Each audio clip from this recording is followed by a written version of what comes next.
My best friend got married, and it took a whole year before she found out her husband had a first crush he couldn't forget. Later, that woman caused so much chaos in her home that my friend left the marriage with nothing. She warned me, "Natalie, don't marry a man like that." So when my father pushed me into an arranged marriage, I investigated Ethan thoroughly. He came from a good family, had no lingering first crush, no childhood sweetheart, and had even cut ties cleanly with all his exes. The only unusual thing was that the Carter family had adopted a girl 10 years ago and had been raising her abroad for school. My father didn't think much of it. I closed the folder and decided to marry Ethan. But in the 3rd year of our marriage, on the very first night Ethan brought his adoptive sister back from abroad, we were about to have sex. The girl carefully pushed open our bedroom door. "It's too quiet in my room. I'm scared being alone." Ethan got up helplessly and told me in a gentle voice to go to sleep first. Then I immediately called over a dozen male models to throw a party at the house. Ethan was drawn out of the room by the music and laughter. "Get out!" His words were calm, but they made everyone's spine go cold. The handsome guys fled in panic, leaving only the two of us in the living room. "What's the meaning of this?" Ethan frowned at me. I sat comfortably on the sofa, legs crossed, holding a glass of wine. "Didn't your sister say she was scared being alone? I brought more people to keep her company in bed." Raven's face turned pale. "What do you take me for?"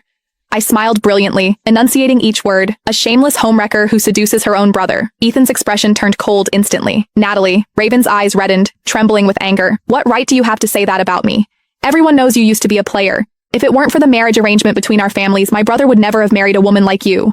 "Raven, shut up." Raven froze, tears falling as she looked hurt. "You're yelling at me? You're yelling at me for that woman? Didn't you hear how she insulted me? Fine, I'll leave. The young girl ran toward the door in distress, her pathetically short nightgown looking like it might fall off at any moment. Ethan frowned, swept her up in his arms and carried her back to her room before walking over to me. "Go to bed." I didn't move, just looked at him with a cold laugh. Ethan sighed helplessly. "I'm really tired and exhausted.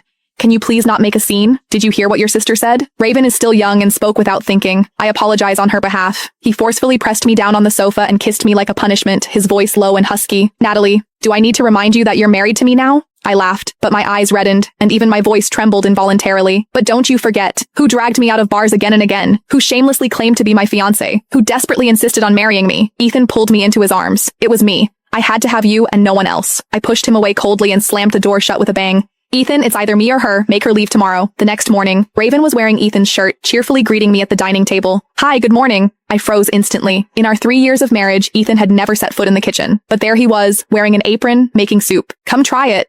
My brother's chicken soup is delicious. Whenever I'm feeling down, one sip of his soup makes me feel better instantly." And Ethan acted like nothing had happened. "You're up? Come sit." I took a deep breath, forcibly suppressing the anger and pain surging in my chest, and immediately called my new assistant. "Prepare breakfast for me and have it on my desk by 9 sharp. I turned and left without hesitation. Behind me, I heard Raven complaining. "I was trying to make peace with her and this is how she acts." "Fine, don't eat it. You made it for me anyway." On the way to the office, I contacted my brother. "I want a divorce." "Are you joking?" I gripped my purse tightly. "I'm not joking." My brother asked in disbelief. "Did Ethan agree? He went through so much trouble to marry you." I interrupted impatiently. "His opinion doesn't matter. I'm the one who wants to divorce him." "All right, 1 month. I'll have everything prepared for you." I tossed my phone aside. On this humiliating morning, I made my decision. I'd let Ethan have his manipulative little sister. After the morning meeting, Ethan sent a large bouquet of my favorite yellow roses. I glanced at them and tossed them to my new assistant. "Here, they're yours."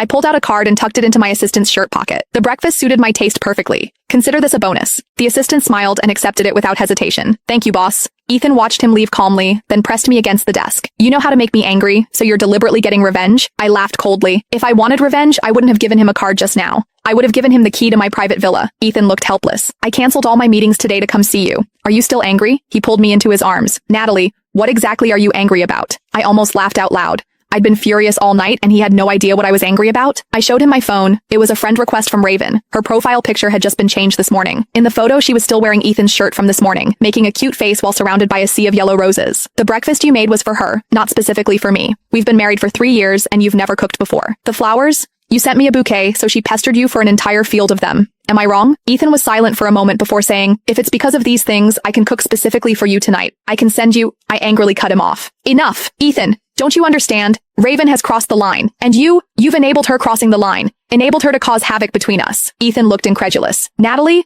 what are you talking about? Raven is just my sister." He leaned in close, eyes smiling. "Natalie, it's been so many years. It's rare to see you jealous over me. I'll remind her to watch her behavior. Don't be angry anymore, okay? He knew best how to soothe my temper. But just as I was about to say something, Ethan's phone rang. The caller ID read Raven. Ethan answered the phone and gave a few casual responses. After hanging up, he took my hand. I'll contact mom and dad and have her move back home. His warm lips brushed against my ear. Come home early tonight. What do you want to eat? This time I'll cook specifically for you. Fine, Ethan. I'll trust you one more time. If you lie to me, I'll never forgive you again for the rest of my life. Ethan smiled and gently kissed my tear-moistened eyes. Natalie, I've never lied to you in this lifetime. When I got home that evening, Ethan wasn't back yet. Raven sat coldly on the sofa like a ghost filled with resentment. Why didn't you accept my friend request? I glanced at her coolly. Is there any need to? What did you say to my brother? She blocked my path. Why does he want me to move out? I had no intention of dealing with her, but suddenly she went crazy and grabbed a vase to throw at me. The heavy glass bottle hit my temple, the pain made my ears ring, and the rose thorns scraped bloody lines across my cheek and arms. Just then, the door opened. Raven picked up a shard of glass and held it against her own wrist, crying hysterically at me in grief and anger. I just wanted to apologize to you, but why did you treat me like this? Will you only be satisfied when I'm dead? Ethan's eyes flashed with alarm as he rushed over in shock. Raven! Ethan! She shook her head in pain. I know. I've always been the extra one in this family. I won't interfere with your happiness anymore. I won't. Blood splattered. Ethan's face turned pale instantly. He'd never been this panicked. Don't talk nonsense. I'll take you to the hospital. He picked Raven up and didn't look at me once from beginning to end. I slumped against the wall and slid to the floor.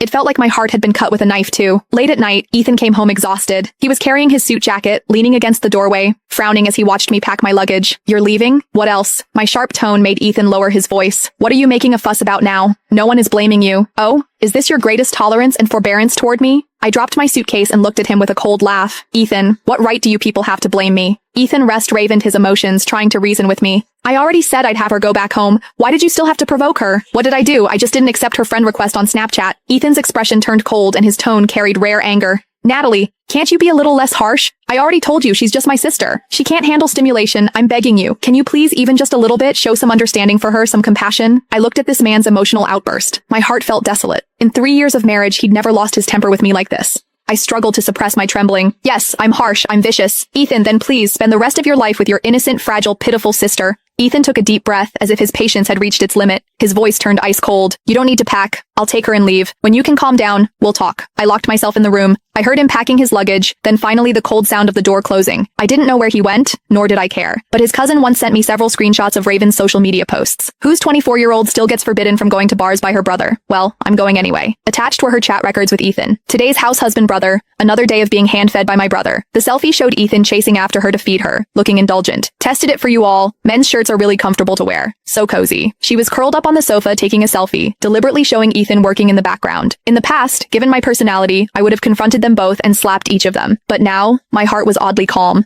I just found it laughable. When I received my brother's text updating me on the divorce proceedings, my assistant had just brought me a cup of coffee. I had to admit, Mitch was a very competent assistant. In just half a month on the job, he knew all my likes and dislikes, even anticipating what I wanted to do. He sat on the edge of my desk, smiling charmingly. When there's something to celebrate, you should drink. I raised an eyebrow and hooked his tie. Mitch's eyes darkened slightly. But I don't feel like drinking today. I took him to my private villa.